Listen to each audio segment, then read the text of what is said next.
మనలో చాలామందికి ఒక భావన ఉంటుంది. నేను చేసిన తప్పుకి ఏమీ కాలేదు, అంటే నేను తప్పించుకున్నానేమో అని. కాని నిజమేమిటంటే, కర్మ ఎప్పుడూ తప్పిపోదు. కొంచెం ఆలస్యంగా వచ్చినా అది రావడం మాత్రం ఖాయం. ఈ కథ అదే విషయాన్ని మనకు గుర్తుచేస్తుంది. ఇది కిరణ్ అనే యువకుని కథ. చూడ్డానికి అతని జీవితం బాగానే ఉంటుంది. సౌకర్యాలున్నాయి, స్నేహితులున్నారు. కాని ఒక పెద్ద లోపముంది: అహంకారం. తనకు కొంచెం స్థానం వచ్చినా ఇతరులను చిన్నగా చూడటం, అవసరంలో ఉన్నవారిని పట్టించుకోకపోవటం అతనికలవాటైపోయింది. ఒకరోజు రోడ్డు పక్కన ఒక వృద్ధుడు కూర్చున్నాడు. చాలా అలసిపోయినట్లు కనిపించాడు.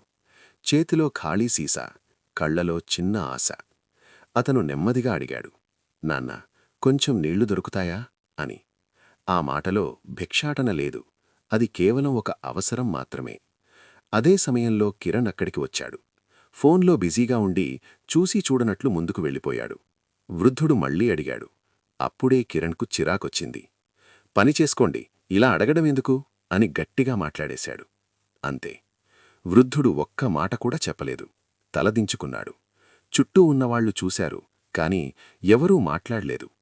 కిరణ్ మాత్రం ఇది చిన్న విషయం అనుకుని వెళ్ళిపోయాడు. రోజులు గడిచాయి.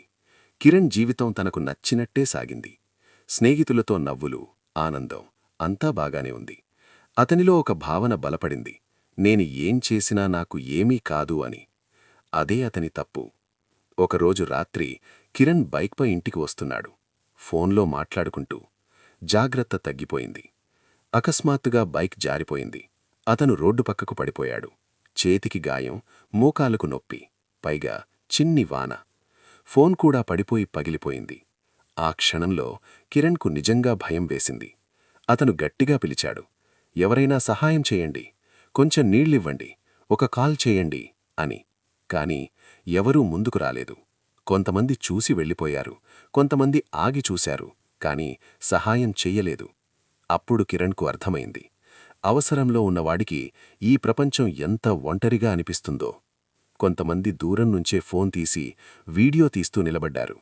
సాయం చేయడం కంటే చూడడం ఎక్కువైపోయింది.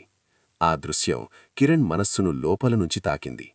అప్పుడు ఒక వృద్ధుడు నెమ్మదిగా దగ్గరికి వచ్చాడు. చేతిలో నీళ్ల సీసా ఉంది. కిరణ్ అతన్ని చూసి ఆశ్చర్యపోయాడు. ఎందుకంటే అతనే అప్పట్లో నీళ్లడిగిన వృద్ధుడు.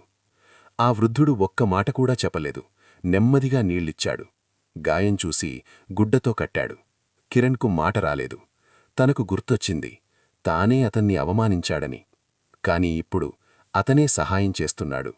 కిరణ్ తలదించుకొని అన్నాడు, నన్ను క్షమించండి అని.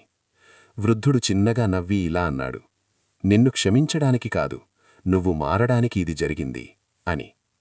ఆ మాటలు కిరణ్ మనస్సులోకి బాగా దిగిపోయాయి. అక్కడే అతనికి అర్థమైంది, కర్మ అంటే శిక్ష కాదు, కర్మ అంటే న్యాయం. మనం చేసింది ఎక్కడికీ పోదు, ఏదో రూపంలో మనకే తిరిగి వస్తుంది. ఇప్పుడు కాకపోవచ్చు, కొంత ఆలస్యంగా, కాని తప్పదు. అందుకే ఎవరినైనా చిన్నగా చూడకండి, ఎవరినైనా అవమానించకండి. చిన్న సహాయం కూడా ఎవరికో పెద్ద ఆశ అవుతుంది. ఇలాంటి మరిన్ని విషయాలు తెలుసుకోవాలంటే సనాతన ఇతిహాసాలు ఛానల్ను సబ్స్క్రైబ్ చేయండి. నమస్కారం.